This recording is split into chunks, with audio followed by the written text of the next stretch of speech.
Hello friends, आपने हमारे पिछले वीडियोस में देखा है कि कौन कौन से मेडिकल कॉलेजेस बांग्लादेश में टॉप मेडिकल कॉलेजेस हैं और इनका सिलेक्शन आप कैसे कर सकते हो, कौन से वो क्राइटेरियाज हैं जिनके बेसिस पे आप ये कॉलेजेस का सिलेक्शन करते हो। अगर आपने वो वीडियोस अभी तक नहीं देखे हैं तो आप यहाँ पर जाके लिंक क्लिक कर कर चेक कर सकते हैं। मैं एक बात आपको स्पेसिफिकली बताना चाहूँगा कि बांग्लादेश का एलिजिबिलिटी क्राइटेरिया बहुत स्पेसिफिक है।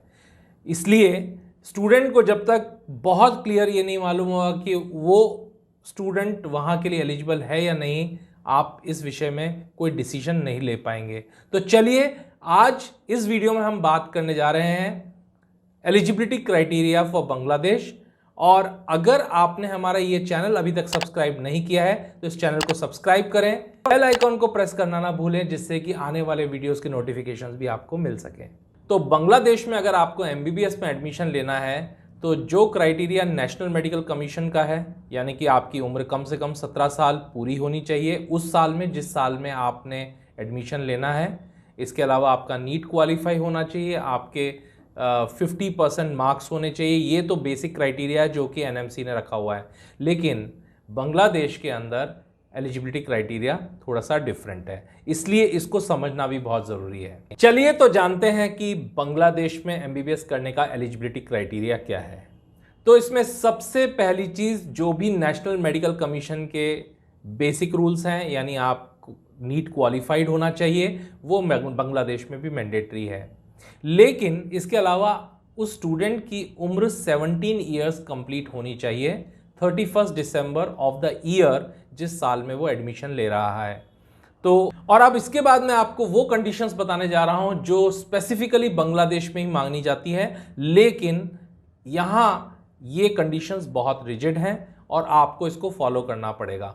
पहली चीज़ ये है कि बांग्लादेश में कोई भी स्टूडेंट एडमिशन ले सकता है जिसने देश में इक्वलेंस फॉर फॉरेन डिग्री के लिए आपका एचएससी या 12th या ए लेवल या इससे इक्वलेंट कोई भी एग्जाम आपका पास किया होना चाहिए। तो अगर आप 2021 में एडमिशन लेना चाहते हैं तो आप एसएससी यानी कि सीनियर सेकेंडरी, ओ लेवल या आपका 10th या इसके इक्वलेंट कोई भी एग्जाम मैक्सिमम से मैक्सिमम 2018 में पास होना चाहिए, और एचएससी, 12th या ए लेवल या इसके इक्वलेंट कोई भी और एग्जाम आपका 2020 में पास आउट होना चाहिए। अगर आपने इससे पहले अपना 10th या 12th कंप्लीट किया है तो 2021 में आप एडमिशन ले सकते हैं। तो जैसा मैंने आपको पहले ही बताया, मैक्सिमम 1 साल का गैप यहाँ पर एक्सेप्ट है। अब बांग्लादेश में एडमिशन लेने के लिए एक बहुत ही स्पेसिफिक मेथड फॉलो किया जाता है और यही क्राइटेरिया जब आप फुलफिल करते हैं तभी आपको वहाँ पर एडमिशन मिलता है, और ये प्रोसेस है ग्रेड पॉइंट एवरेज का। तो कोई भी स्टूडेंट जो वहाँ एडमिशन लेना चाहता है उसको इस ग्रेड पॉइंट एवरेज को कैलकुलेट करके और चेक कर लेना चाहिए कि वो वहाँ पर एडमिशन ले सकता है या नहीं ले सकता है। यहाँ आपके ग्रेड पॉइंट एवरेज में 10th के भी नंबर जुड़ते हैं और 12th के भी, और इसका जो क्यूमुलेटिव स्कोर होता है उसका टोटल स्कोर 7 यानी 7 जीपीए से कम नहीं होना चाहिए। साथ ही 10th या एसएससी और 12th यानी कि एचएससी, इसमें भी आपका इंडिविजुअल स्कोर 3.5 जीपीए से कम नहीं होना चाहिए।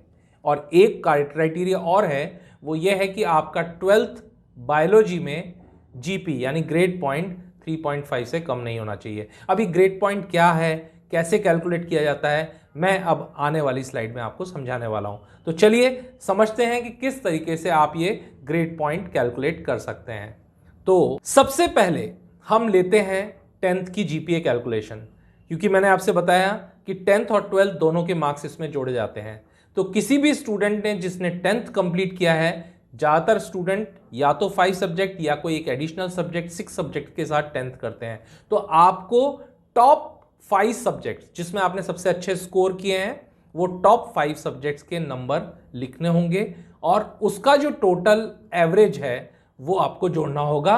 लेकिन हर स्लॉट, हर नंबर के एक पर्टिकुलर सेगमेंट के लिए एक पर्टिकुलर ग्रेड दी हुई है और एक पर्टिकुलर जीपी दिया हुआ है, ग्रेड पॉइंट दिया हुआ है।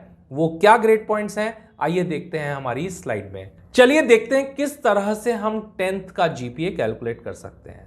तो 10th में अगर आपने 5 सब्जेक्ट्स लिए हैं और आपके हर इंडिविजुअल सब्जेक्ट में जो नंबर आए हैं उसका जीपीए आप इस शीट से निकाल सकते हैं।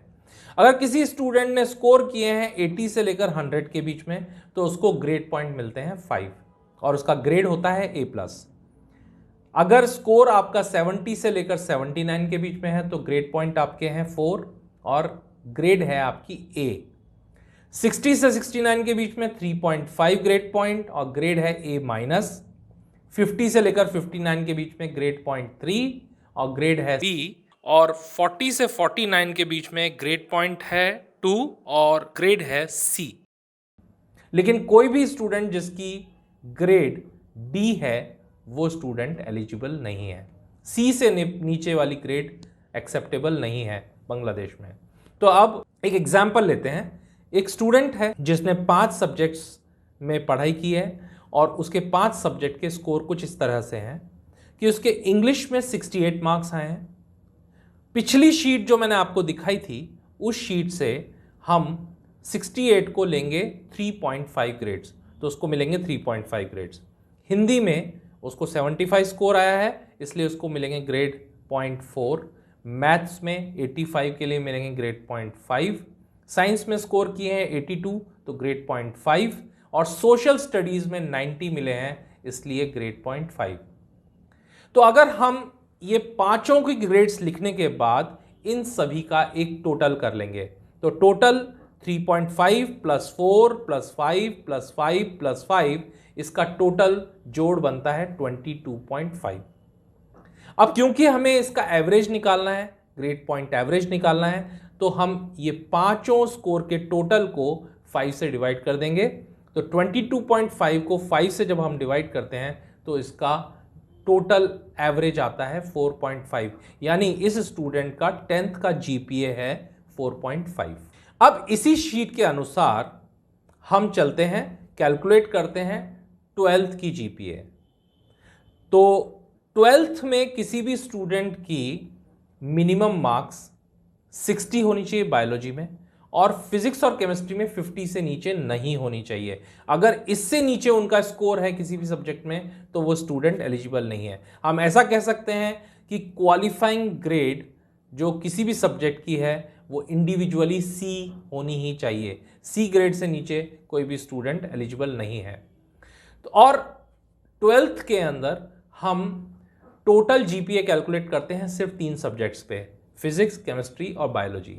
तो जैसा मैंने आपको बताया कि बायोलॉजी में आपके 60 से कम नहीं होने चाहिए, फिजिक्स और केमिस्ट्री में 50 से कम नहीं होने चाहिए। तो चलिए देखते हैं किस तरह से हम 12th की जीपीए कैलकुलेट करते हैं। 12th में हमारे पास 3 सब्जेक्ट्स हैं, फिजिक्स, केमिस्ट्री, बायोलॉजी। एक एग्जाम्पल लेते हैं। आपके सामने ये शीट है। एक स्टूडेंट है जिसके फिजिक्स में स्कोर है 75, केमिस्ट्री में है 85, बायोलॉजी में है 82। तो फिजिक्स के लिए 75 मार्क्स पे उसको मिलेंगे ग्रेड 0.4, केमिस्ट्री के लिए 85 मार्क्स पे मिलेंगे उसको ग्रेड 0.5, बायोलॉजी के लिए 82 मार्क्स पे उसको ग्रेड 0.5 मिलेंगे। इन सभी का टोटल अगर हम करते हैं तो वो बनता है 4 + 5 + 5 यानी कि 14। अब क्योंकि हमें इसका ग्रेड पॉइंट एवरेज निकालना है तो हमने 3 सब्जेक्ट्स का टोटल किया है तो हमें इसको डिवाइड करना पड़ेगा बाय 3। तो 14 को जब हम 3 से डिवाइड करते हैं स्कोर आता है 4.66। तो 12th में इस स्टूडेंट का जीपीए है 4.66। अब जैसा मैंने आपको इस वीडियो की शुरुआत में ही बताया था कि जीपीए 7 से कम नहीं होना चाहिए और ये क्यूमुलेटिव है। इसमें 10th और 12th दोनों का स्कोर जोड़ा जाता है और दोनों में 3.5 से कम नहीं होना चाहिए। तो अब हम जोड़ते हैं इस स्टूडेंट के 10th के स्कोर को और 12th के स्कोर को। जैसा हमने कैलकुलेट किया था, 10th में इस स्टूडेंट का जीपीए बना था 4.5, 12th में इसका जीपीए बना है 4.66। अगर इन दोनों का टोटल हम करते हैं तो वो आता है 9.16। अब ये 9.16 जीपीए जो है ये 7 से ज़्यादा है, इसका मतलब ये स्टूडेंट एलिजिबल है बांग्लादेश में एडमिशन लेने के लिए। कोई भी स्टूडेंट जिसने 7 से ज़्यादा स्कोर किया है वो सभी स्टूडेंट एलिजिबल हैं। बशर्ते उनके किसी भी सब्जेक्ट के अंदर सी ग्रेड से नीचे नहीं है। उम्मीद है आपको इस पूरे इलस्ट्रेशन से कॉन्सेप्ट बिल्कुल क्लियर हो गया होगा, क्योंकि जीपीए कैलकुलेशन एक बहुत ही इंपॉर्टेंट चीज़ है जो आपको आनी चाहिए, आपको मालूम होनी चाहिए। इसके बिना आपको कोई कंसल्टेंट कुछ गलत गाइडेंस दे सकता है, इसलिए आपकी जानकारी होना ज़रूरी है। उम्मीद है आपको ये वीडियो इन्फॉर्मेटिव लगा होगा और इससे आपके कॉन्सेप्ट बिल्कुल क्लियर हो गए होंगे। लेकिन अगर इसके बाद भी आपको कोई डाउट है और आप नहीं समझ पा रहे हैं कि जीपीए कैसे कैलकुलेट किया जा सकता है, तो नीचे दिए गए नंबर में आप हमसे संपर्क कर सकते हैं। हमारे काउंसलर्स और हमारी टीम आपको गाइड करेगी, आपको मदद करेगी, क्योंकि हमने पहले भी बहुत सारे ऐसे वीडियोस डाले हैं कि किस तरह से अगर आपने टॉप मेडिकल कॉलेजेस के videos for women, for boys और कोएड स्कूल्स या और सस्ते कॉलेज जो बजट कॉलेज हैं उनके बारे में आप जानना चाहते हैं, तो आपको लिंक्स डिस्क्रिप्शन में। अगर आपने हमारा यूट्यूब चैनल अभी तक सब्सक्राइब नहीं किया है तो सब्सक्राइब करना ना भूलें, और हाँ, बेल आइकॉन ज़रूर प्रेस करें जिससे कि आने वाले वीडियोस के नोटिफिकेशंस आपको मिल सकें। उम्मीद है कि आपको हमारे वीडियोस पसंद आएंगे, अच्छे लगेंगे। आप हमसे जुड़े रहिए, मिलते रहिए। अगले वीडियो के लिए फिर मिलेंगे, तब तक के लिए goodbye and thank you.